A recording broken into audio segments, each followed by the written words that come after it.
Assalamualaikum warahmatullahi wabarakatuh. Alhamdulillah rabbil alamin wal aqibatu lil muttaqin ala adwana illa yaumiddin. Asyhadu an la ilaha illallah wahdahu la syarikalah wa asyhadu anna sayyidana Muhammadan abduhu wa rasuluh la nabiyal ba'dah. Allahumma salli wa sallim ala sayyidina Muhammad wa ala alihi wa sahbihi ajma'in. Amma ba'du. Qala Allah Ta'ala fil Qur'anil Karim wa huwa astaqul qailin. Bismillahirrahmanirrahim. Qul huwallahu ahad, Allahus samad, lam yalid wa lam yulad wa lam yakul lahu kufuwan ahad. Qala an-nabi sallallahu alaihi wasallam fil hadis, talabul ilmi faridatun ala kulli muslimina wal muslimat. Sadaqallahul azim wa sadaqa rasulun habibul karim. Baik, yang saya hormati kepada Bapak Dr. Yusrizal selaku pengampuh mata kuliah Mahkamah Konstitusi, dan kepada seluruh kawan-kawan yang saya cintai dan saya banggakan, dan kepada seluruh penonton yang saya hormati dan saya cintai. Baik, di sini saya tidak mempanjangkan lebar lagi mukadimah saya. Saya ingin mempresentasikan hasil kerja saya, yaitu tentang putusan MK nomor 117 PUU 20 tahun 2022 mengenai tentang putusan MK soal sistem pemilu diuji. Latar belakang.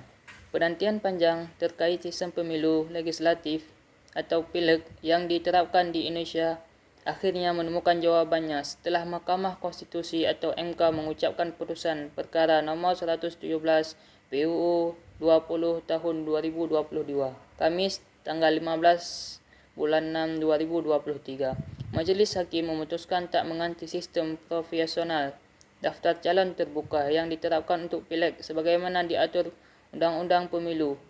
Putusannya pengadilan permohonan 6 warga negara pada 14 November tahun 2022 ini, 2 di antaranya adalah kader PDI Perjuangan dan Nasdem. Dipuji sejumlah pihak sebagai putusan yang komprehensif serta memperkaya khazanah pemiluan dan ketatanegaraan. Lanjut, pujian ini datang misalnya dari PDI Perjuangan melalui perwakilan Arteria Dahlan yang sebetulnya mendukung penerapan sistem proporsional daftar calon tertutup. Pujian sejenis juga meluncur dari mulut Wakil Menteri Hukum dan HAM Denny Indrayana dan justru dilaporkan MK ke organisasi advokat karena menyebar isu tak benar soal putusan perkara ketika Majelis Hakim belum menyusun putusan. Melacak maksud konstitusi.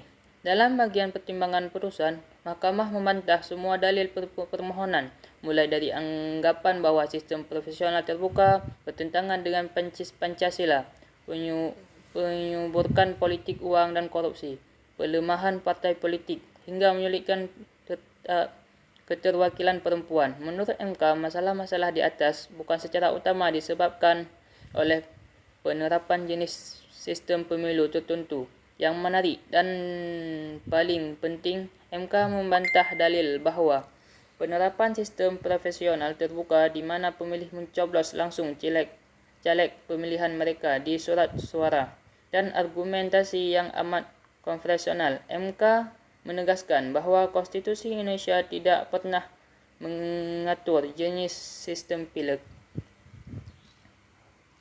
Lanjut, pada pasal 22E ayat 3 Undang-Undang Dasar 1945 yang berbunyi, peserta pemilihan umum untuk memilih anggota DPR dan DPRD adalah partai politik. Dianggap tidak serta-merta mereka dikehendakkan sistem pileg profesional daftar calon tertutup di mana memilih hanya memiliki partai politik di dalam surat suara. Baca juga, saat MK mengugat peran partai politik soal caleg pragmatif setelah melacak original, insiden dan penafsiran sistematis terhadap pasal ini. Mahkamah justru berkesimpulan bahawa meskipun konstitusi tidak mengatur jenis sistem pemilu, namun sistem profesional daftar calon terbuka lebih dekat dengan konstitusi. Sistem pemilihan umum profesional dengan daftar terbuka lebih dekat kepada sistem pemilihan umum yang diingatkan oleh Undang-Undang Dasar 1945, kata Wakil Ketua MK, Saldi Isra, membacakan pertimbangan putusan. Baca juga pihak Dhani Indrayana hormati sekalipun sayangnya langkah MK yang akan lapor ke organisasi advokat pelancaran organisasi Intel.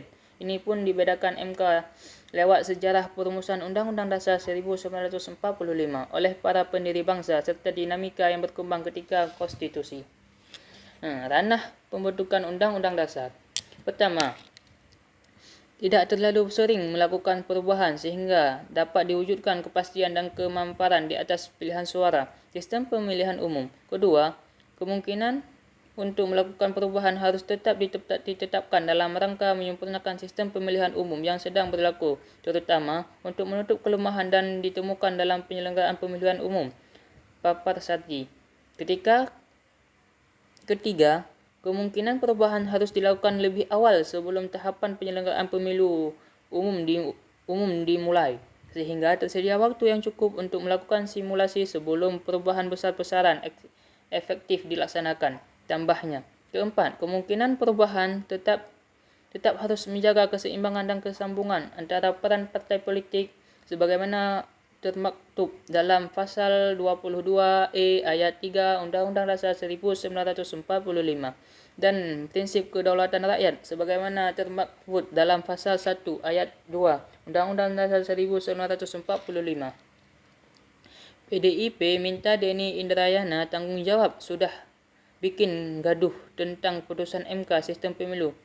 Kelima, apabila dilakukan perubahan tetap libatkanlah semua kalangan yang memiliki perhatian terhadap penyelenggaraan pemilu umum dan menerapkan prinsip partisipasi publik yang bermakna, tambah Saldi. Diapresiasi. Usai sidang pembacaan putusan, Sekretaris Jenderal PKS Abu Bakar Al-Bashi menyebutkan sebagai Hari Raya seluruh caleg se-Indonesia yang harus disambut gembira. Sementara itu, Wakil Ketua Umum Gerindra Habibur Rahman mengaku bersyukur sebab putusan ini mengakhiri segala spekulasi dan keraguan para caleg di daerah pemilihan. Apresiasi juga datang dari Akteria Dahlan yang pandangannya mewakili fraksi PDI Perjuangan. Ketika sidang pemeriksaan perkara ini pada akhirnya tidak dipertimbangkan MK. Putusan MK begitu luar biasa, begitu fenomenal.